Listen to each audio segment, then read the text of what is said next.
So you're watching this video because you've had paint go over in your car. I'm just going to give you a list of do's and don'ts. Matt's using a fogging machine at the moment, which is spraying a very fine spray of soapy water. What that's doing is wetting the paint so it doesn't dry. Now this is the water-based paint, but the modern water-based paints dry like gloss, so it's important to keep it wet. Now here's the mistake. This towel was soaking wet, that's covered up the bulk of the paint.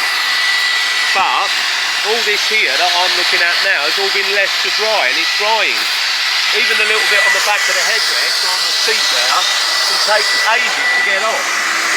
So the trick is, you need to get these bits wet as well and make sure it is all wet, because this towel's just covering up this bit, and this is easy to get off.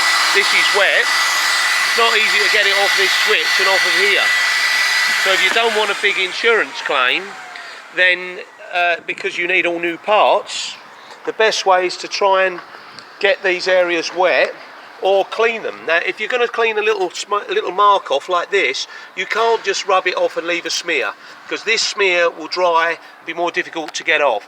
So you need a wet microfiber cloth, and you've got to make sure if you're going to clean a little bit, like the back of that headrest there, and save the headrest potentially, then the seat there, then you've got to clean it off properly. You can't have it so that it's smeared and partially clean.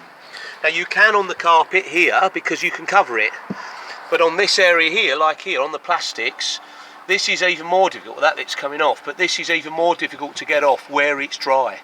So this has been wiped with a cloth and it's still left in the grain of the plastic, the same as that on the armrests.